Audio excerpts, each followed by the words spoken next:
മുതൽ മുടക്കില്ലാത്ത ലാഭം മാത്രമുണ്ടാകുന്ന ഒരു കച്ചവടമാണ് രാഷ്ട്രീയം എന്ന് പറയുന്നത്. ഞങ്ങളുടെ രാഷ്ട്രീയം എന്ന് പറയുമ്പോൾ അതിൽ നഷ്ടം മാത്രമുള്ളൊരു കച്ചവടമാണ്. എനിക്ക് തോന്നുന്നു രാഷ്ട്രീയത്തിൽ പല കാര്യങ്ങൾക്കും പാളിച്ച സംഭവിച്ചു എന്ന് എനിക്ക് തോന്നുന്നു. ഒന്നാമത്തെ കാര്യം ഞാൻ കാണുന്നു, ഞാൻ ഇവിടുത്തെ വലിയ മഹാസമ്മേളനം റിപ്പോർട്ട് ചെയ്യാൻ വന്ന ഒരാളാണ്. ഇത് ഡൽഹി മുഖ്യമന്ത്രിയൊക്കെ വന്നിട്ട് പിന്നീട് പെട്ടെന്ന് അവനിൽ നിന്നും മാറുന്നു. ഇപ്പോൾ ഇല്ലാത്ത ഒരാളുടെ കാര്യം ഞാൻ പറയാം. നമ്മുടെ കൊടിയേരി സഖാവ് അതൊക്കെ എന്നെ വിളിച്ച് സംസാരിച്ചിട്ടുണ്ട് ഈ കാര്യത്തിൽ. അത് പറയുന്നതിന് കുഴപ്പമില്ല. ഇപ്പോൾ PWD മിനിസ്റ്ററുണ്ട്. ഈ റോഡ് എന്തുകൊണ്ടാണ് ടാർ ചെയ്താൽ നിൽക്കാത്തത് എന്ന് അദ്ദേഹത്തോട് ചോദിച്ചാൽ അറിയില്ല. ഞാൻ ഈ 5 വർഷം അദ്ദേഹത്തിൻ്റെ കൂടെ അല്ലെങ്കിൽ ഈ മറ്റു മന്ത്രിമാരുടെ ഉദ്യോഗസ്ഥന്മാരുടെ കൂടെ ഇടപഴകിയപ്പോൾ ഞാൻ മനസ്സിലാക്കിയത് നമ്മൾ കാണുന്ന ഒരു ഇരട്ടച്ചങ്കനല്ല യഥാർത്ഥത്തിൽ. സാബു എം ജേക്കബ് പറയുമ്പോൾ കൂടെ കിടന്നവനെ രാപ്പനി അറിയുന്നൊരു ചൊല്ലുണ്ട്. ഈ നശിച്ച് താറുമാറായി കിടക്കുന്ന കേരളത്തെ രക്ഷപ്പെടുത്താനായിട്ടുള്ള ഈ ഒരു ശ്രമം ജനങ്ങൾ മനസ്സിലാക്കിയാൽ അതിൽ വലിയൊരു സന്തോഷമുണ്ട് മുന്നോട്ട് പോകാനായിട്ട്. അത് കിട്ടാതെ വരുമ്പോൾ പലപ്പോഴും നമ്മൾ വിചാരിക്കും ഈ നാടിനെ ഏതെല്ലാം രീതിയിൽ കൊള്ളയടിക്കാൻ പറ്റുമോ കൊള്ളയടിക്കുക. അതിൽ കവിഞ്ഞ് ഭരണകക്ഷി ആയിക്കോട്ടെ പ്രതിപക്ഷമായിക്കോട്ടെ. നമസ്കാരം. നമുക്കറിയാം ഒരു പ്രസ്ഥാനം എങ്ങനെ കൊണ്ടുപോകണം, ആ പ്രസ്ഥാനത്തിൽ ആരെയൊക്കെ എന്തൊക്കെ ചെയ്യണം, എന്ത് രീതിക്ക് സഹായിക്കണം, ഇതെല്ലാം കാണിച്ചു തന്നൊരു വ്യക്തിയുണ്ട്. ഒരു ബിസിനസ്സുകാരനാണ്. എന്നാൽ ഇപ്പോൾ രാഷ്ട്രീയത്തിലേക്കുമുണ്ട്. ബിസിനസ്സാണോ രാഷ്ട്രീയമാണോ ഏറ്റവും എളുപ്പമെന്ന് ചോദിച്ചാൽ അദ്ദേഹത്തിനൊരു മറുപടി ഉണ്ടാവും. മറ്റാരുമല്ല, നമുക്ക് ഏറ്റവും ഇഷ്ടമുള്ള, നമ്മൾ ഇഷ്ടപ്പെടുന്ന, എന്നാൽ ചില ആളുകൾ എതിർക്കുകയും ചെയ്യുന്ന സാബു എം ജേക്കബ്. നമസ്കാരം. ഞാൻ പറഞ്ഞതൊക്കെ കറക്റ്റായിരിക്കുന്നു. ചിലവർ ഇഷ്ടപ്പെടുന്നു, ചിലവർ എതിർക്കുന്നു. ബിസിനസ്സാണോ സുഖം, രാഷ്ട്രീയമാണോ? രണ്ടിനും അതിൻ്റേതായുള്ള പ്രശ്നങ്ങളുണ്ട്. ബിസിനസ് എന്ന് പറയുമ്പോൾ നമുക്ക് ഈ എപ്പോഴും നെഞ്ചിലെ ഒരു ബോംബ് വെച്ച് നടക്കുന്ന ഒരു പ്രതീതിയാണ് ബിസിനസ് ആകുമ്പോൾ. കാരണം അത് നമുക്ക് ഏതു സമയത്താണ് പൊട്ടുക എന്ന് പറയാൻ സാധിക്കില്ല. അതേ സമയത്ത് നമുക്ക് നല്ല രീതിയിൽ പോയി കഴിഞ്ഞാൽ നല്ല ലാഭം ഉണ്ടാകുന്ന അല്ലെങ്കിൽ ഒരു പരിപാടിയാണ് ബിസിനസ്. ഏറ്റവും വലിയൊരു റിസ്ക്കാണ് അതിനകത്ത്. കാരണം പലരും ബിസിനസ് നടത്തുന്നത് എല്ലാം പണയപ്പെടുത്തിയും ഇവൻ ജീവൻ തന്നെ പണയപ്പെടുത്തിയാണ് ബിസിനസ് നടത്തുന്നത്. അതേ സമയത്ത് രാഷ്ട്രീയം എന്ന് പറയുമ്പോൾ ഇന്നത്തെ നമ്മുടെ പരമ്പരാഗത രാഷ്ട്രീയ പാർട്ടിക്കാരെ വെച്ച് നോക്കുമ്പോൾ അത് ഏറ്റവും നല്ലൊരു ബിസിനസ്സാണ്. കാരണം അവർക്ക് മുതൽ മുടക്കില്ലാത്ത ലാഭം മാത്രമുണ്ടാകുന്ന ഒരു കച്ചവടമാണ് രാഷ്ട്രീയം എന്ന് പറയുന്നത്. പക്ഷേ 2020യെ സംബന്ധിച്ച് ഞങ്ങളുടെ രാഷ്ട്രീയം എന്ന് പറയുമ്പോൾ അതിൽ നഷ്ടം മാത്രമുള്ളൊരു കച്ചവടമാണ്, ലാഭമില്ല. കാരണം ഞങ്ങൾ ഉദ്ദേശിക്കുന്നത് നാടിൻ്റെ വികസനവും ജനങ്ങളുടെ ക്ഷേമം മാത്രമാണ്. അല്ലാതെ നമുക്ക് അതിൽ നിന്ന് കൊള്ളയടിക്കാവുന്ന കൊള്ളയടിക്കുക, കക്കാവുന്ന കക്കുക, ജനങ്ങളെ ചൂഷണം ചെയ്യുക, അവരുടെ അധ്വാനത്തിൻ്റെ ഫലം ഊറ്റിക്കുടിക്കുക, ആ ഒരു പരിപാടി ഇല്ലാത്തത് കൊണ്ട് നമ്മളെ സംബന്ധിച്ച് നഷ്ടം മാത്രം. അതായത് നമ്മുടെ സമയനഷ്ടം, നമ്മുടെ കുടുംബത്തിൻ്റെ സമയം, നമ്മുടെ പേഴ്സണലായിട്ടുള്ള സമയം, ഇതെല്ലാം നഷ്ടമാണ് നമുക്കത്. ഇനി അതിന് വേറൊരു പ്രശ്നമുള്ളത്, ഈ രാഷ്ട്രീയത്തിൽ നമ്മൾ പലപ്പോഴും നമ്മൾ ഉദ്ദേശിക്കുന്ന രീതിയിൽ ഫലം കിട്ടിക്കൊള്ളുന്നില്ല. നമ്മൾ എന്തെല്ലാം നല്ല കാര്യങ്ങൾ ചെയ്തു കഴിഞ്ഞാലും ചിലപ്പോൾ അത് തിരിച്ചടികൾ ഒട്ടനവധി ഉണ്ടാവും. ഉദാഹരണത്തിന് ഒരു ഇലക്ഷൻ നിൽക്കുന്നു, അവിടെ പരാജയമുണ്ടാവാം. ഞങ്ങളിപ്പോൾ കഴിഞ്ഞ തവണ 7 നിയോജക മണ്ഡലത്തിൽ മത്സരിച്ചു നിയമസഭയിലേക്ക്. 8 ഞങ്ങൾ പരാജയപ്പെട്ടു. അപ്പോൾ ജനങ്ങൾ, നമ്മൾ ഒരു പ്രതിഫലവും പ്രതീക്ഷിക്കാതെ ഇങ്ങനെ ചെയ്യുന്ന ഒരു പ്രവൃത്തി ജനങ്ങൾ ഇല്ലല്ലോ അല്ലെങ്കിൽ അത് അംഗീകരിക്കുന്നില്ലല്ലോ എന്നുള്ള ഒരു മാനസിക പ്രയാസം ഉണ്ടാവും അന്നേരം അവിടെ. അപ്പം നമ്മൾ നിസ്വാർത്ഥമായിട്ട് രാഷ്ട്രീയത്തിൽ ഇറങ്ങി പ്രവർത്തിക്കുന്നവർക്ക് എപ്പോഴും നഷ്ടങ്ങളേ ഉള്ളൂ.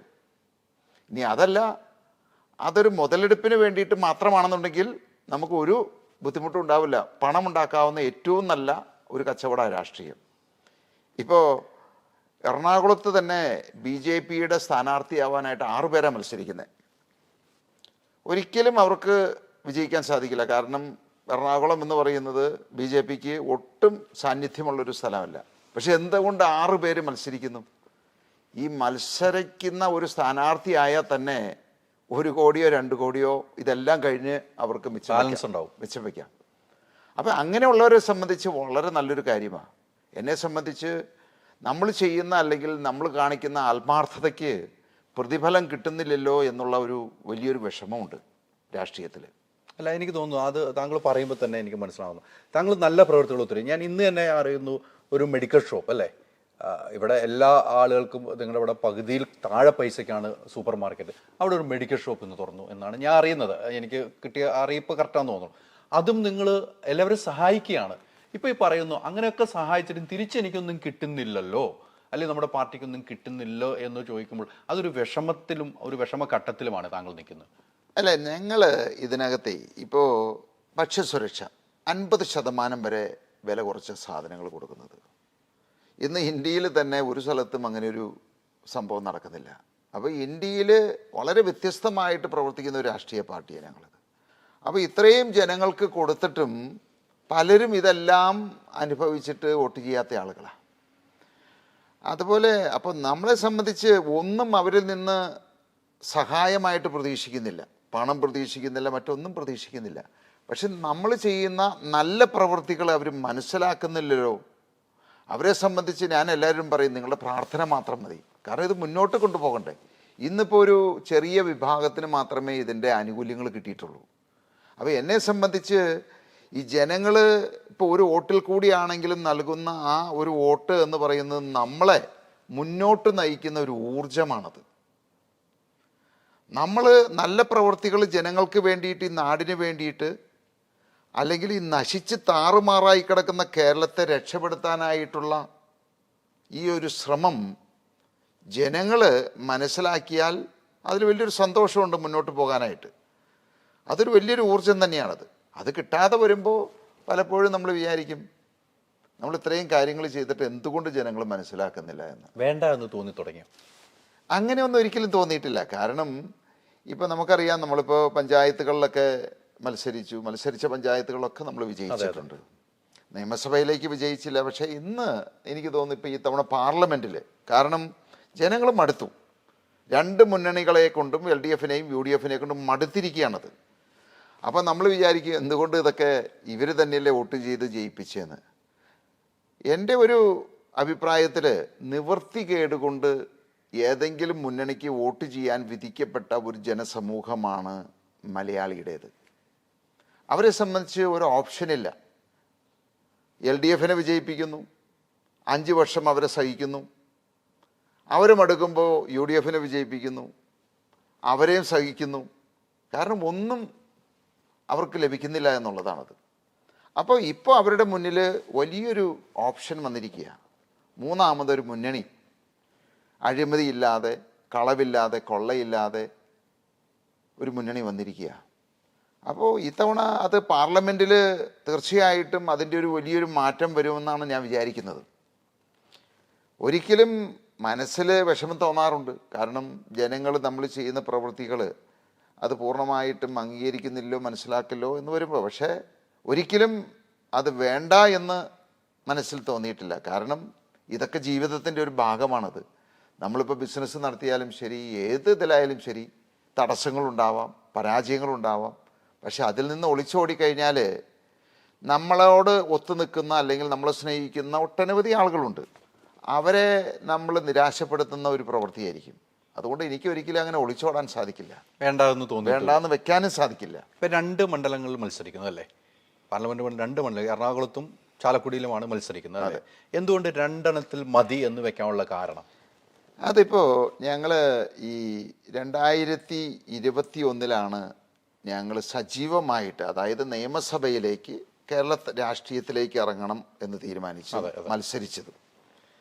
അപ്പോൾ അന്ന് ഞങ്ങൾ മത്സരിക്കുമ്പോൾ ഞങ്ങളുടെ ഏറ്റവും വലിയ ഒരു ന്യൂനത എന്ന് പറയുന്നത്, ഞങ്ങൾക്ക് ഈ പറയുന്ന നിയോജക മണ്ഡലത്തിലൊന്നും ഒരു സംഘടനാ സംവിധാനമോ ഈവൻ ഒരു മെമ്പർഷിപ്പ് പോലും ഉണ്ടായിരുന്നില്ല. 21 ശേഷമാണ്, ഈ 3 വർഷക്കാലമാണ് ഞങ്ങൾ സംഘടനാ സംവിധാനം ശക്തിപ്പെടുത്തിയത്. അതിപ്പോൾ എറണാകുളത്ത് 100% തന്നെയായെന്ന് പറയാം. അതുപോലെ ഇടുക്കി, പത്തനംതിട്ട, കോട്ടയം, തൃശ്ശൂരെല്ലാം നമുക്ക് ഏതാണ്ട് 80% സംഘടനാ സംവിധാനം എത്തിയിട്ടുണ്ട്. മറ്റ് ജില്ലകളിലൊക്കെ ഭാഗികമായിട്ട് ഞങ്ങൾ പതുക്കെ അതിൻ്റെ സംഘടനാ സംവിധാനം കൊണ്ടുവന്നുകൊണ്ടിരിക്കുകയാണ്. അപ്പോൾ ഇത് ഞങ്ങളെ സംബന്ധിച്ച് ഈ എല്ലാ സീറ്റുകളിലും മത്സരിക്കാൻ തീരുമാനിച്ചതിന് ശേഷം സ്ഥാനാർത്ഥികളെ അന്വേഷിക്കുകയല്ല ചെയ്യുന്നത്. രാഷ്ട്രീയക്കാരൊക്കെ അങ്ങനെ ചെയ്യുന്നത്. അവർക്ക് സ്ഥാനാർത്ഥികൾക്ക് ഒരു പന്നവുമില്ല. ഞങ്ങളെ സംബന്ധിച്ച് ഞങ്ങൾ ഉദ്ദേശിക്കുന്ന യോഗ്യതയുള്ള ആളുകളെ കിട്ടിയാൽ മാത്രമേ അവിടെ നിർത്തൂ.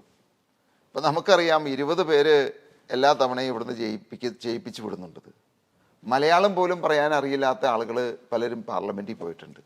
എന്ത് നമുക്ക് ചെയ്യാൻ സാധിക്കും? എന്തായിരിക്കും കേരളത്തിന് അവർക്ക് കോൺട്രിബ്യൂട്ട് ചെയ്യാൻ പറ്റുക?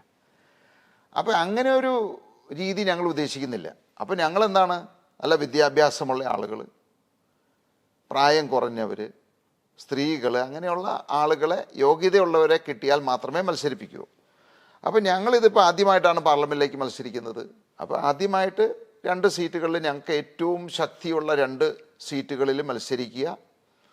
തുടർന്ന് അതിൽ വിജയം കൈവരിച്ചു കഴിഞ്ഞാൽ വരുന്ന നമ്മുടെ ത്രിതല പഞ്ചായത്ത് തെരഞ്ഞെടുപ്പിലും തുടർന്ന് 140 നിയമസഭാ മണ്ഡലങ്ങളിലേക്കും മത്സരിക്കുക എന്നുള്ളൊരു തീരുമാനമെടുത്തിരിക്കുന്നത്. എനിക്ക് തോന്നുന്നു രാഷ്ട്രീയത്തിൽ പല കാര്യങ്ങൾക്കും പാളിച്ച സംഭവിച്ചു എന്ന് എനിക്ക് തോന്നുന്നു. ഒന്നാമത്തെ കാര്യം ഞാൻ കാണുന്നു, ഞാൻ ഇവിടുത്തെ വലിയ മഹാസമ്മേളനം റിപ്പോർട്ട് ചെയ്യാൻ വന്ന ഒരാളാണ്. ഡൽഹി മുഖ്യമന്ത്രിയൊക്കെ വന്നിട്ട് പിന്നീട് പെട്ടെന്ന് അവനിൽ നിന്നും മാറുന്നു. എന്തുകൊണ്ട് മാറിയെന്ന് താങ്കൾ വിശദീകരിച്ചിട്ടുണ്ട്. ഇല്ല എന്ന് ഞാൻ പറഞ്ഞില്ല, നമുക്ക് ഒത്തുപോകാൻ കഴിയില്ല. അപ്പോൾ തേടുമ്പോൾ നമ്മൾ അദ്ദേഹത്തിൻ്റെ അടുത്തേക്ക് പോകുമ്പോൾ നമ്മൾ ഇതൊന്നും പഠിക്കാതെ എന്തുകൊണ്ട് സാബു എന്ന് പറയുന്ന ഈ മഹാവ്യക്തി പോകുന്നു?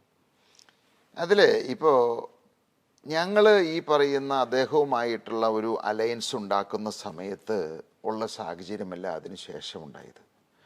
ഞങ്ങൾ അലയൻസ് ഉണ്ടാക്കുന്ന സമയത്ത് ഡൽഹിക്ക് പുറമെ പഞ്ചാബ് പിടിക്കുന്നു.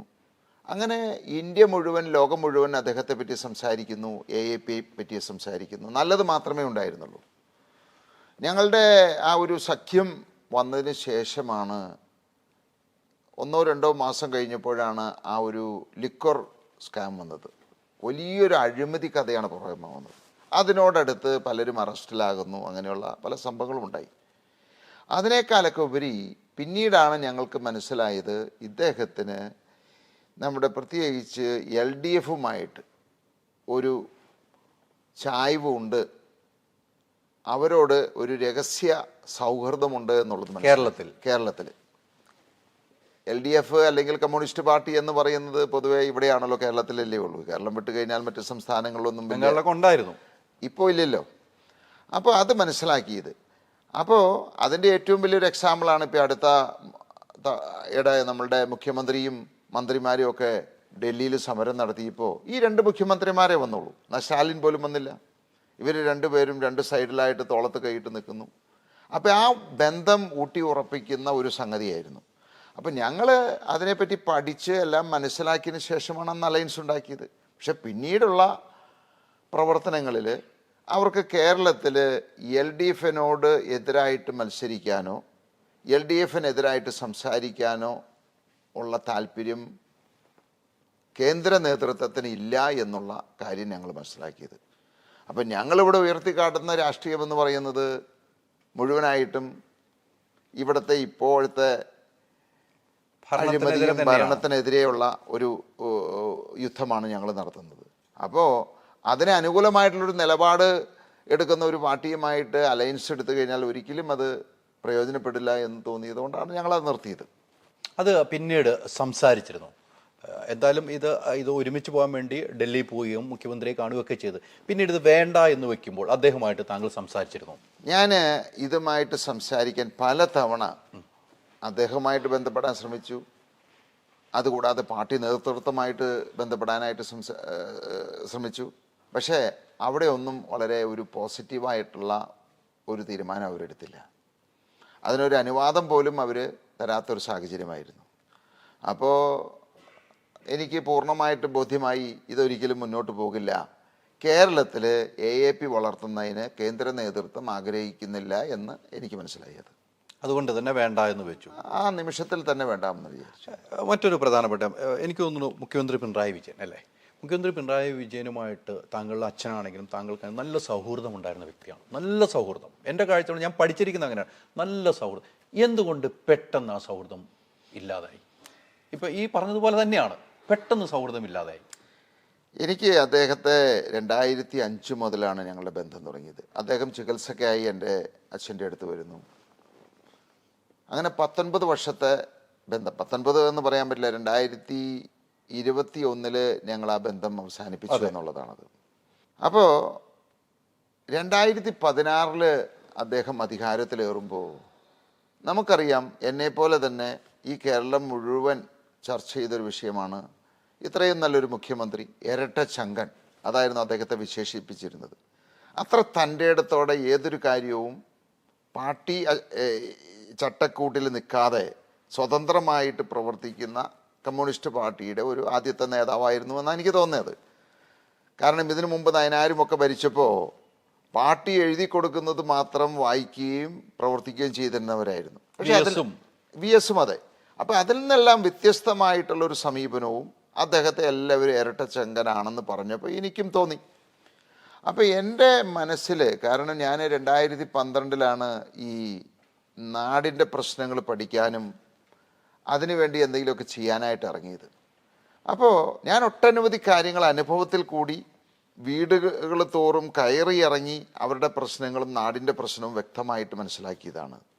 ഇപ്പോൾ കൃഷി എന്തുകൊണ്ട് ഇവിടെ നമുക്ക് നല്ല രീതിയിൽ നടത്താൻ സാധിക്കുന്നില്ല, അല്ലെങ്കിൽ നമ്മുടെ റോഡുകളുടെ ശോചനീയാവസ്ഥ എന്തുകൊണ്ടാണത്, എന്താണ് നമ്മുടെ ഈ പഞ്ചായത്തുകളിൽ നിന്ന് കിട്ടുന്ന സേവനത്തിൻ്റെ പ്രശ്നങ്ങൾ എന്താണ്, അങ്ങനെ ജനങ്ങളെ സംബന്ധിച്ച് നാടിനെ സംബന്ധിച്ചുള്ള എല്ലാ വിവരങ്ങളും അത് പ്രായോഗികമായിട്ട് നടന്ന് പഠിച്ച് ചോദിച്ച് മനസ്സിലാക്കിയ ഒരാളാണ്. അപ്പോൾ അതിൽ നിന്ന് ഒരുപാട് മാറ്റങ്ങൾ വരുത്തിയാൽ മാത്രമാണ് ഈ നാട് നന്നാവുകയുള്ളൂ എന്നെനിക്ക് തോന്നി. അപ്പോൾ എന്നെപ്പോലെ ഒരു ബിസിനസ്സുകാരന് ഒരിക്കലും ആ രീതിയിൽ ഞാൻ ചിന്തിച്ചത് എനിക്ക് സാധിക്കില്ല. അതൊരിക്കലും അത് ഒരു സ്റ്റേറ്റ് ഭരിക്കുന്ന ഒരു പാർട്ടിക്കോ അല്ലെങ്കിൽ അതിൻ്റെ മുഖ്യമന്ത്രിക്കോ സാധിക്കും. അപ്പം ഞാൻ കണ്ടത് അദ്ദേഹത്തിൽ കൂടി എൻ്റെ ആശയങ്ങൾ, ഞാൻ മനസ്സിലാക്കിയതും ആ പ്രശ്നങ്ങൾ അല്ലെങ്കിൽ കേരളത്തിൻ്റെ ഒട്ടയാകെയുള്ള പ്രശ്നങ്ങൾ പരിഹരിക്കാം. അങ്ങനെയാണ് ഞാൻ 2016 അദ്ദേഹവുമായിട്ട് എൻ്റെ സമയം മാറ്റിവെച്ച് അദ്ദേഹത്തിനോടൊപ്പം ഒരുപാട് പ്രവർത്തിക്കാൻ തുടങ്ങിയത്. അദ്ദേഹവും അത് വളരെ ഇഷ്ടപ്പെട്ടു. വളരെ പ്രായോഗികമായിട്ടുള്ള കാര്യങ്ങൾ, കാരണം ഇന്ന് കൂടെയുള്ള മന്ത്രിമാരോ അല്ലെങ്കിൽ ഉദ്യോഗസ്ഥന്മാർക്കൊന്നും യഥാർത്ഥത്തിൽ ജനങ്ങൾ നേരിടുന്ന പ്രശ്നം എന്താണ്, അല്ലെങ്കിൽ എന്താണ് ഈ നാട് വികസിക്കാത്തത് എന്നുള്ളത്. ഇന്ന് അതിനൊരു ഉദാഹരണം ഞാൻ പറയാം. ഇപ്പോൾ PWD മിനിസ്റ്ററുണ്ട്. ഈ റോഡ് എന്തുകൊണ്ടാണ് ടാർ ചെയ്താൽ നിൽക്കാത്തത് എന്ന് അദ്ദേഹത്തോട് ചോദിച്ചാൽ അറിയില്ല. കൃഷി മന്ത്രിയോട് ചോദിക്കുകയാണ് എന്തുകൊണ്ട് നെൽകൃഷി ഇവിടെ ലാഭകരമായിട്ട് നടത്താൻ പറ്റുന്നില്ല, അവർക്ക് അറിയില്ല അതിനെപ്പറ്റി. അപ്പോൾ ഇവരൊക്കെ ഒരു തൊഴിലും ചെയ്യാതെ രാഷ്ട്രീയത്തിലേക്ക് വന്ന് യാന്ത്രികമായിട്ട് പ്രവർത്തിക്കുന്ന ആളുകളാണിത്. അപ്പോൾ എൻ്റെ അനുഭവങ്ങൾ ഞാൻ പഠിച്ചതും മനസ്സിലാക്കി അദ്ദേഹം അത് പല കാര്യങ്ങൾ കഴിഞ്ഞ അദ്ദേഹത്തിൻ്റെ 5 വർഷക്കാലം ഒട്ടനവധി കാര്യങ്ങൾ ഞാൻ പറഞ്ഞത്, ഞാൻ എഴുതി കൊടുത്തത് അദ്ദേഹം നടപ്പിലാക്കി എന്നുള്ളതാണത്.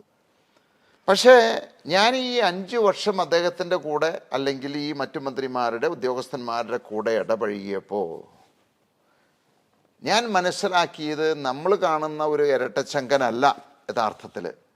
അതിനേക്കാൾ പിന്നാമ്പുറത്തിൽ ഒട്ടനവധി കാര്യങ്ങൾ നടക്കുന്നുണ്ട് എന്നെനിക്ക് മനസ്സിലായി. അതുകൊണ്ട് തന്നെ എന്താണ് ഈ കേരളം നന്നാകാത്തത്, ഇവരൊക്കെ നടത്തുന്ന അഴിമതികൾ, ഉദ്യോഗസ്ഥന്മാർ നടത്തുന്ന അഴിമതികൾ, ഇതിനെപ്പറ്റിയൊക്കെ മനസ്സിലാക്കിയ ആളാണ് ഞാനത്. കൂടെ നടന്നപ്പോൾ പഠിക്കാൻ പറ്റി. തീർച്ചയായിട്ടും അങ്ങനെ നടക്കുമ്പോഴാണല്ലോ ഇവർ കാണിക്കുന്ന ഈ പറയുന്ന ആർഭാടങ്ങളും അല്ലെങ്കിൽ അനാവശ്യ ചെലവുകളും അല്ലെങ്കിൽ ഇവരുടെ ആത്മാർത്ഥതയൊക്കെ മനസ്സിലാക്കുന്നത്. അപ്പോൾ അതിൽ മുഖ്യമായിട്ട് ഞാൻ മനസ്സിലാക്കിയ ഒരു കാര്യം, അഴിമതിയും മറ്റുള്ള കാര്യങ്ങളും കൊള്ളയും ഒക്കെ മാറ്റി നിർത്തട്ടെ. ഈ പറയുന്ന ഭരണകർത്താക്കൾക്ക്, മന്ത്രിമാർക്കായിക്കോട്ടെ, മുഖ്യമന്ത്രിക്കായിക്കോട്ടെ, രാഷ്ട്രീയ നേതൃത്വമായിക്കോട്ടെ, ഇവർക്കാർക്കും ഈ നാടിനോടോ ഇവിടുത്തെ ജനങ്ങളോടോ 1% പോലും ഒരു കടപ്പാടോ ആത്മാർത്ഥതയോ ഇല്ല എന്നുള്ളതാണ്. അങ്ങനെ ഒരു സംസ്ഥാനത്ത് എങ്ങനെയാണ് വികസനം വരിക, എങ്ങനെയാണ് ജനങ്ങൾ രക്ഷപ്പെടുക? അതിൻ്റെ ആ ഒരു വലിയ വിപത്താണ് ഇന്ന് കേരളത്തിൽ സംഭവിച്ചുകൊണ്ടിരിക്കുന്നത്. അപ്പോൾ ഞാൻ തീരുമാനിച്ചു, ഒരിക്കലും ഞാൻ ഉദ്ദേശിക്കുന്ന ആ ഒരു സ്വപ്നം ഒരിക്കലും ഈ പറയുന്ന സർക്കാരിൽ കൂടിയോ ഇദ്ദേഹത്തിൽ കൂടിയോ നടപ്പിലാക്കാൻ സാധിക്കില്ല എന്ന് ഞാൻ ബോധ്യപ്പെട്ടപ്പോഴാണ് നിയമസഭാ തെരഞ്ഞെടുപ്പിൽ മത്സരിക്കാം, അതിൽ കൂടി ഒരു മാറ്റം വരുത്താൻ സാധിക്കുമെങ്കിൽ സാധിക്കട്ടെ എന്ന് വിചാരിച്ചാണ് അങ്ങനെ തീരുമാനമെടുത്തത്. അങ്ങനെ തീരുമാനിച്ച് ഞാൻ മത്സരിക്കാൻ തീരുമാനിച്ചത് അറിഞ്ഞപ്പോൾ അന്ന് മുതൽ ഞങ്ങളുടെ ബന്ധം അവിടെ ബ്രേക്കായി. കാരണം ഞാൻ അദ്ദേഹത്തിൻ്റെ ഒരു എതിരാളിയായി. കാരണം കോൺഗ്രസിനെ പോലെയും BJP പോലെ ആ പാർട്ടിയുടെ ഒരു ശത്രുവായി ഞാൻ മാറി എന്നുള്ളതാണത്. അന്ന് ആ കമ്മ്യൂണിക്കേഷൻ അവിടെ ബ്രേക്കായി. അതിനുശേഷം ഞങ്ങൾ ഒരിക്കലും കണ്ടിട്ടില്ല, ഫോണിൽ കൂടി സംസാരിച്ചിട്ടില്ല, കമ്മ്യൂണിക്കേഷൻ മൊത്തമായിട്ട് നിന്നു എന്നുള്ളതാണത്. പിന്നീട് ഒരാൾ പോലും ഒരു മീഡിയേറ്ററായിട്ട് നിന്ന് പോലും ചർച്ച പോലും ഉണ്ടായിട്ടില്ല. ഇവരെ സംബന്ധിച്ച് എൻ്റെ ആവശ്യം കഴിഞ്ഞല്ലോ. എന്നെ ഉപയോഗിക്കാവുന്ന പരമാവധി ഉപയോഗിച്ചു. പിന്നീട് നമ്മുടെ തൃക്കാക്കര തെരഞ്ഞെടുപ്പ് വന്നല്ലോ, ഉപതെരഞ്ഞെടുപ്പ്. ആ ഉപതെരഞ്ഞെടുപ്പിൽ ഇവർക്ക് അവരുടെ കണക്കുകൂട്ടലുകൾ തെറ്റിയെന്നുള്ളതാണത്. അപ്പം അവർ വിചാരിച്ചു ഞങ്ങൾ സ്ഥാനാർത്ഥിയെ നിർത്തും, സ്ഥാനാർത്ഥിയെ നിർത്തി കഴിഞ്ഞാൽ അത് അവർക്ക് പ്രയോജനം ചെയ്യുമെന്നാണ് അവർ വിചാരിച്ചത്. അപ്പോൾ ഞങ്ങൾ 21 മത്സരിച്ച് അത് വലിയൊരു പരാജയം നേരിട്ടതാണ് തൃക്കാക്കര. ഈ തൃക്കാക്കര തെരഞ്ഞെടുപ്പ് നടക്കുന്ന സമയത്തും ഞങ്ങൾക്ക് അവിടെ ഒരു സംഘടനാ സംവിധാനം ശക്തിപ്പെട്ടിട്ടുണ്ടായിരുന്നില്ല. അപ്പോൾ ഇനിയൊരു മത്സരം നടത്തി പഴയ അതേ തോൽവി ആവർത്തിക്കേണ്ട എന്ന് വിചാരിച്ചാണ് ഞങ്ങൾ മത്സരിക്കാതിരുന്നത്. അന്ന് നമുക്കറിയാം, സ്റ്റേറ്റ് മുഖ്യമന്ത്രി നേരിട്ട് ഇവിടെ ക്യാമ്പ് ചെയ്ത് എല്ലാ മന്ത്രിമാരും ക്യാമ്പ് ചെയ്ത് നടത്തിയ, എനിക്ക് തോന്നുന്നത് കമ്മ്യൂണിസ്റ്റുകാരുടെ ചരിത്രത്തിൽ ഏറ്റവും അവർ എല്ലാവരും കൂടി ഒരു മന്ത്രിസഭയും പാർട്ടിയും എല്ലാവരും കൂടി നേതൃത്വം കൊടുത്ത് അത്രമാത്രം പണമൊഴുക്കി നടത്തിയ ഒരു തെരഞ്ഞെടുപ്പായിരുന്നു. കാരണം 99 നിന്ന് 100 ആക്കുക. അതെ അതെ, അങ്ങനെയായിരുന്നു പറഞ്ഞിരുന്നു. അവരുടെ മോശപ്പെട്ട പ്രതിച്ഛായ വീണ്ടെടുക്കുക എന്നുള്ളതൊക്കെയായിരുന്നു ഉദ്ദേശം. കാരണം ആ കേരളയിലൊക്കെ നടക്കുന്ന വിഷയമാണ്, ജനങ്ങൾ മൊത്തത്തിലെതിരായി അതിനോട്. അപ്പം ആ സാഹചര്യത്തിൽ നഷ്ടപ്പെട്ടു പോയ പ്രതിച്ഛായ വീണ്ടെടുക്കണം എന്നുള്ളൊരു വാശിയോടുകൂടി മത്സരിച്ചതാണത്. അപ്പോൾ 2020 സപ്പോർട്ട് അവർക്ക് ആവശ്യമായിട്ട് വന്നു. അപ്പോൾ പല ആളുകളെ കൊണ്ടും, മന്ത്രിമാരെ കൊണ്ടും, പാർട്ടി നേതൃത്വത്തെ കൊണ്ടും, ഉദ്യോഗസ്ഥന്മാരെ കൊണ്ടും, ഞങ്ങളുടെ സഭാ തലത്തിലുമൊക്കെ ഒരുപാട് ആളുകൾ എൻ്റെ അടുത്ത് അയച്ചു. അദ്ദേഹത്തിൻ്റെ അടുത്ത് പോയി കാണാനും സംസാരിക്കാനും വേണ്ടിയിട്ട് നേരിട്ട് വന്നു സംസാരിക്കുകയാണ് താങ്കളുടെ അടുത്ത്. ഇവർ വഴി വരികയാണത് മുഖ്യമന്ത്രി പിണറായി വിജയനുമായിട്ട് ഒരു കൂടിക്കാഴ്ചയ്ക്ക് വേണ്ടി വേണമെന്ന് പറഞ്ഞു. അത് ഒരു തവണയല്ല, പലരെ കൊണ്ട് പലതവണ ആ റിക്വസ്റ്റ് വന്നു. അദ്ദേഹം ഗസ്റ്റ് ഹൗസിലുണ്ട്, കാണണമെന്ന് പറഞ്ഞിട്ട്. അപ്പോൾ ഞാൻ ഒരിക്കലും, കാരണം ആ സമയത്ത് ഞങ്ങൾ രാഷ്ട്രീയ പാർട്ടി രൂപീകരിച്ച് മത്സരിച്ചു, അവർക്കെതിരായിട്ട് സംസാരിക്കുന്ന ഒരാളായി ഞാൻ മാറിയിരുന്നു. അപ്പോൾ ഞാൻ അവിടെ പോവുക എന്ന് പറയുന്നത് ജനങ്ങളെ വഞ്ചിച്ചുകൊണ്ട്, ഈ നാടിനെ വഞ്ചിച്ചുകൊണ്ട് ചെയ്യുന്നൊരു പ്രവൃത്തിയായിട്ട് മാറും. അപ്പോൾ ഞാൻ തീരുമാനിച്ചു ഒരിക്കലും ഞാൻ അതിന് പോകില്ല എന്നുള്ളത്. എന്നെ പലരും പ്രഷറൈസ് ചെയ്തു, പോയി സംസാരിക്കുന്നതിൽ എന്താ തെറ്റ് എന്നുള്ളത്. പക്ഷേ ഞാൻ സംസാരിച്ച് ഇനി വേണ്ട എന്ന് ഞാൻ ചെയ്യില്ല എന്ന് പറഞ്ഞു കഴിഞ്ഞാലും അത് പൊതുജനം വിശ്വസിക്കില്ല. അതുകൊണ്ട് പൂർണ്ണമായിട്ടും അടഞ്ഞ ഒരു അധ്യായമായിട്ട് അതിനെ കണ്ടുകൊണ്ട് ഞാൻ അതിന് പോയില്ല എന്നുള്ളതാണ്. ഒരു സഭാ നേതൃത്വം വരെ ഇടപെടുകയാണ് അല്ലേ മുഖ്യമന്ത്രി പിണറായി വിജയൻ? സഭാ നേതൃത്വം മാത്രമല്ല, ഉയർന്ന പോലീസ് ഉദ്യോഗസ്ഥന്മാർ. പേരെടുത്ത് പറയാൻ ആരെങ്കിലും? അത് പറയുന്നത് ശരിയല്ലല്ലോ. അല്ല, താങ്കൾ പല കാര്യങ്ങൾ പറയുമ്പോഴും പല ഇന്റർവ്യൂവിൽ ഞാൻ കാണുന്നു, താങ്കൾ ഒരാളുടെ പേരെടുത്ത് പറയാൻ എന്താണോ താങ്കൾ പിന്നോട്ട് പോകാറുണ്ടെന്ന് എനിക്ക് തോന്നുന്നു. ഞാൻ സ്വാഭാവികമായിട്ട് ചോദിക്കുന്നതാണ്. താങ്കൾക്ക് ഒരാളുടെ പേര്, സഭാ നേതൃത്വം മാത്രമല്ല, രാഷ്ട്രീയ നേതാക്കൾ വരുന്നു, പോലീസ് ഉദ്യോഗം, ഒരാളുടെ പേര് താങ്കൾ സഭാ നേതൃത്വം പറയുന്നതിന് കുഴപ്പമില്ല. ഒരേ ഒരാളുള്ളൂ, തമ്പു, ഞങ്ങളുടെ സഭയുടെ സെക്രട്ടറിയാണ്. ഓക്കെ, എനിക്കറിയാം, തമ്പുനെ അറിയാം. അദ്ദേഹം ഇടതുപക്ഷവുമായിട്ട് വളരെ മുഖ്യമന്ത്രിയുമായിട്ട് ഏറ്റവും അടുത്ത് പോകുന്ന ഒരാളാണ്. ഞാൻ പലപ്പോഴും ഈ തമ്പുവിനെ മുഖ്യമന്ത്രിയുടെ കൂടെ കണ്ടിട്ടുണ്ട്. പക്ഷേ ഈ ഗവൺമെൻറ് ഉദ്യോഗസ്ഥന്മാരെ, പ്രത്യേകിച്ച് പോലീസ് ഉദ്യോഗസ്ഥന്മാരെ, അവരൊക്കെ ഒരു സുഹൃത്ത് ബന്ധത്തിൽ നമ്മളുമായിട്ട് സംസാരിക്കുന്നതാണ്.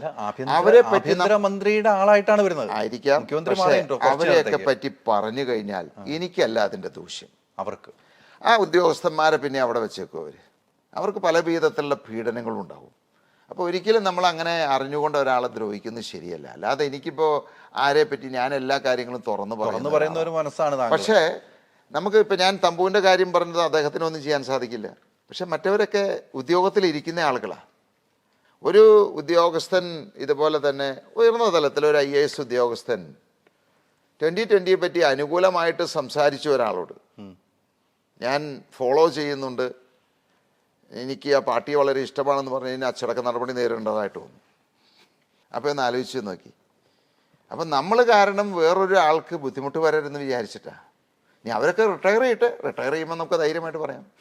അവർ റിട്ടയർ ചെയ്യുമ്പോൾ ഈ പേരൊക്കെ വെളിപ്പെടുത്തും. സംശയം എന്താ? ഒരു മാറ്റവും ഇല്ല. അതിന് പറയാം. അവരെ ഇപ്പോൾ ഉപദ്രവിക്കാൻ നമ്മൾ ഉദ്ദേശിക്കുന്നില്ല.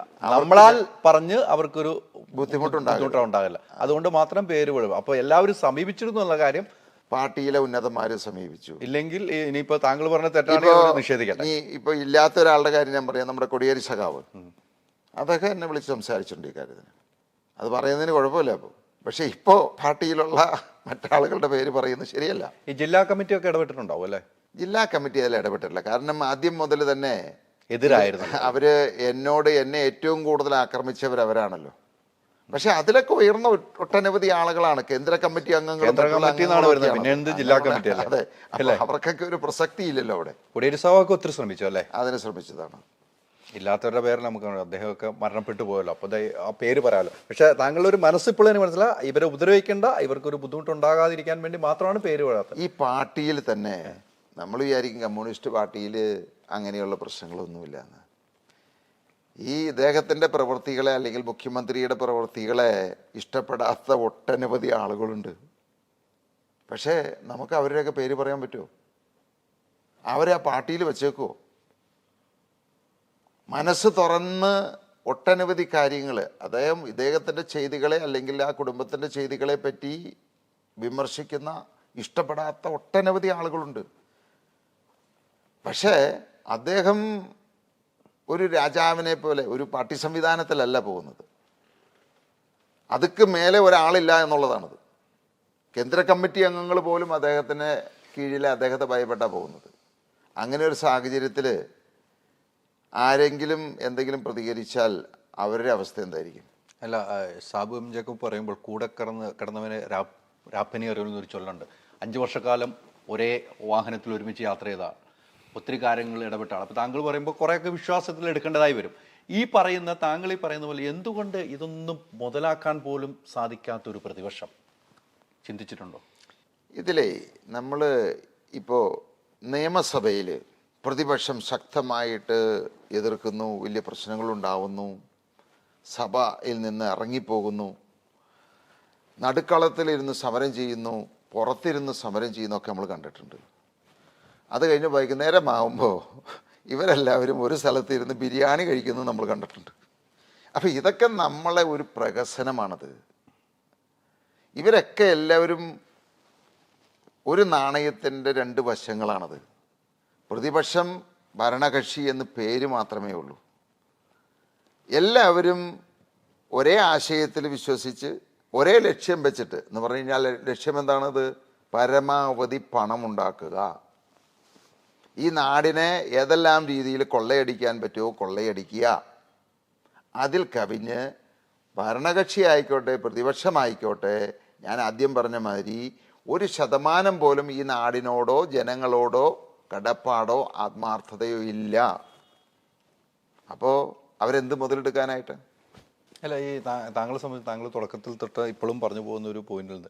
താങ്കൾക്ക് താങ്കളുടെ നാവ് ശത്രുവായി എന്ന് തോന്നുന്നുണ്ടോ ചില സമയങ്ങളിൽ?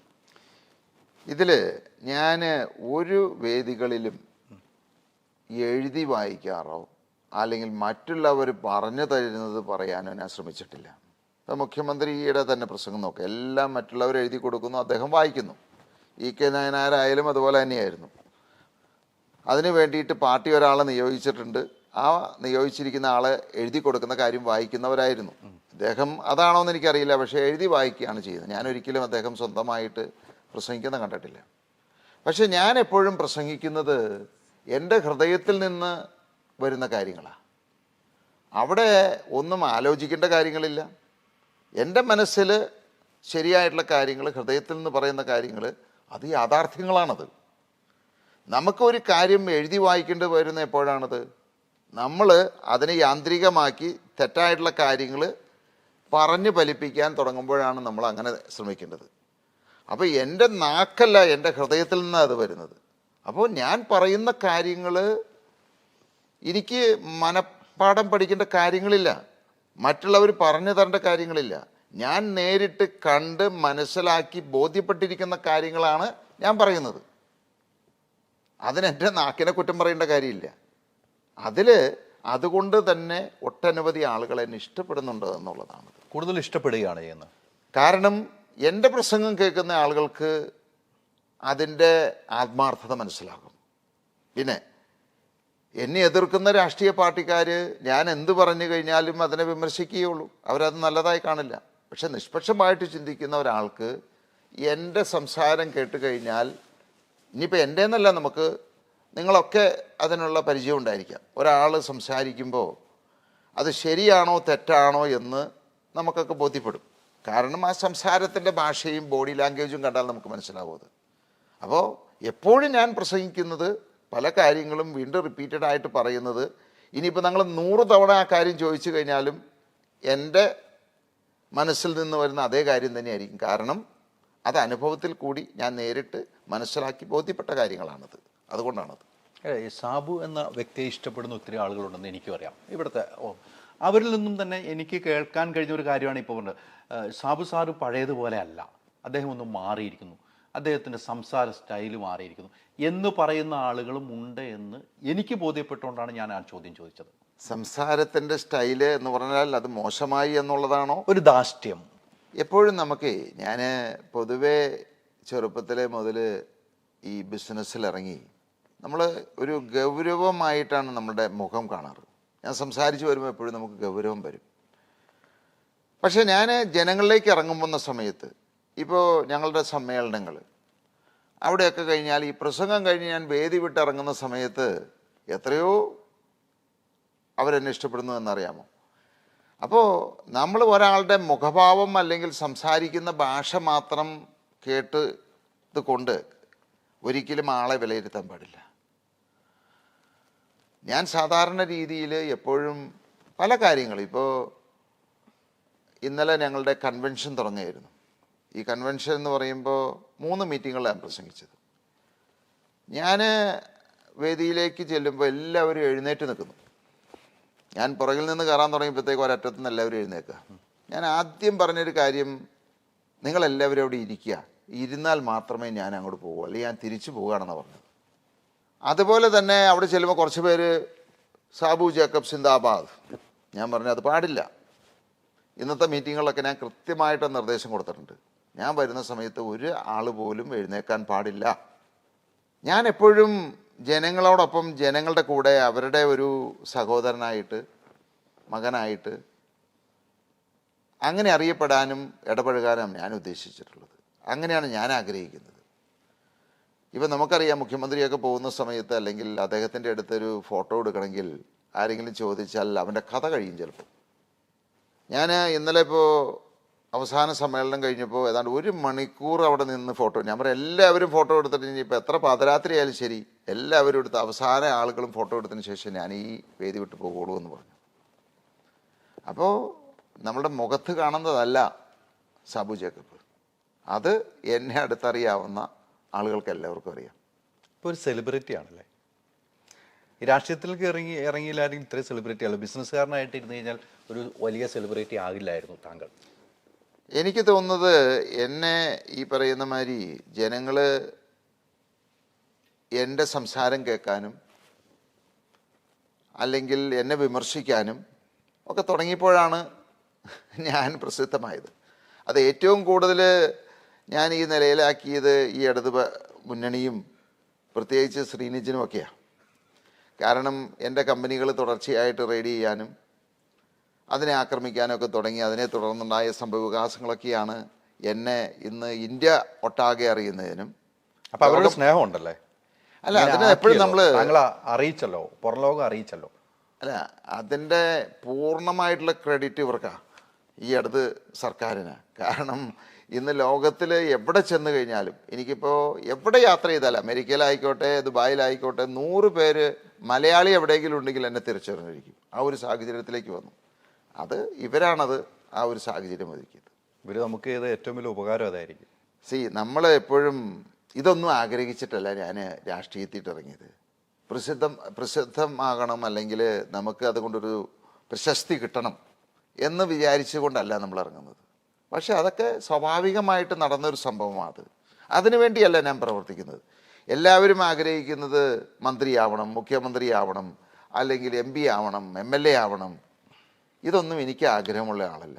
ഞാൻ എപ്പോഴും വളരെ ഒതുങ്ങി, ആരും അറിയാതെ അല്ലെങ്കിൽ കഴിയുന്നതും ഒതുങ്ങി ജീവിക്കാൻ ആഗ്രഹിക്കുന്ന ഒരാളാണ്. ഇപ്പോൾ എനിക്ക് ഒരു എയർപോർട്ടിലോ അല്ലെങ്കിൽ എവിടെ യാത്ര ചെയ്യാനും വലിയ ബുദ്ധിമുട്ടാണ്.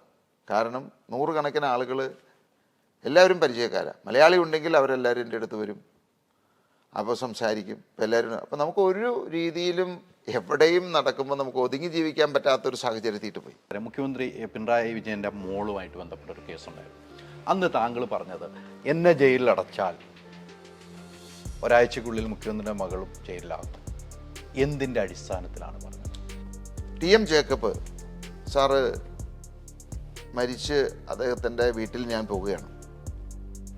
ഈ മകള് അവിടെ നിന്ന് എന്നോട് 1 മിനിറ്റ് ഒന്ന് കാണണമെന്ന് പറഞ്ഞു. അച്ചാച്ചൻ എപ്പോഴും പറയുമായിരുന്നു ഞങ്ങളോട്, യാതൊരു പ്രതിഫലവും പ്രതീക്ഷിക്കാതെ നമ്മളെ സഹായിച്ചിരിക്കുന്ന ഒരേ ഒരാൾ സാബുച്ചേട്ടനാണ്. ഇപ്പം എനിക്ക് ഇവിടെ വെച്ചത് പറയണമെന്ന് തോന്നിയത് ഞാൻ അതുകൊണ്ട് പറഞ്ഞതാണെന്ന് പറഞ്ഞു. ഇത് 2020 എന്ന് പറയുന്നത് ഒരു അവസാന ബസ്സാണ് കേരളത്തെ സംബന്ധിച്ച്. ജനങ്ങൾ അത് മനസ്സിലാക്കി ചിന്തിച്ചില്ല എന്നുണ്ടെങ്കിൽ നഷ്ടപ്പെടുന്നത് 2020 പാർട്ടിക്കോ അതിന് നേതൃത്വം കൊടുക്കുന്ന സാബു ജേക്കബിനല്ല. കോൺഗ്രസിൽ നിന്ന് ആണല്ലോ കൂടുതൽ ആളുകൾ BJPയിലേക്ക് പോകുന്നത്. ഇന്നത്തെ രീതിയിൽ LDFും UDFും മാറി മാറി ഭരിച്ചുകൊണ്ടിരുന്നു കഴിഞ്ഞാൽ ഇനി ഒരു 20 വർഷം മുന്നോട്ട് പോകട്ടെ, കേരളത്തിലെ മലയാളി ഉണ്ടാവില്ല. ഇത്രയൊക്കെ സംഭാവനകൾ ഞങ്ങൾ ഇവർക്കൊക്കെ കൊടുത്തിട്ടുണ്ടെങ്കിലും 1 രൂപയുടെ പോലും ഒരു സഹായമോ പ്രതിഫലമോ ഇതുവരെ ഞങ്ങൾ ആരിൽ നിന്നും ചോദിച്ചിട്ടുമില്ല, വാങ്ങിയിട്ടുമില്ല. ആർക്ക് വേണമെങ്കിലും പരിശോധിക്കാം. ഇവരുടെയൊക്കെ രക്തത്തിൽ ഇത് കലർന്ന് ചേർന്നിരിക്കുന്നതാണത്. ഇവർക്കൊന്നും ഒരിക്കലും ആശയപരമായിട്ട് 2020 ഇന്ന് വിഭാവന ചെയ്യുന്ന ആ ഒരു രീതിയിലേക്ക് വരാൻ സാധിക്കില്ല. നമ്മൾ പറയില്ലേ പഴയ വീഞ്ഞ് പുതിയ കുപ്പിയിൽ എന്ന് പറയില്ലേ, എന്താ വ്യത്യാസം? അപ്പോൾ ഇപ്പോഴാണ് സുപ്രീം കോടതിയൊക്കെ ഇടപെട്ടിരിക്കുന്നത്. ഞങ്ങൾ എന്ന് ഇലക്ട്രൽ ബോണ്ട് മേടിച്ചോ അന്ന് ആ ക്വാർട്ടറിലെ റിസൾട്ടിൽ ഇത് പബ്ലിഷ് ചെയ്തിട്ടുണ്ട്. എല്ലാ പാർട്ടിക്കാർക്കും കൊടുത്തിട്ടുണ്ട്. ഇപ്പോൾ കോൺഗ്രസിനും CPIക്ക് ആയിക്കോട്ടെ, CPM ആയിക്കോട്ടെ, BJPക്ക് ആയിക്കോട്ടെ, എല്ലാ പാർട്ടിക്കാർക്കും സംഭാവന കൊടുത്തിട്ടുണ്ട്.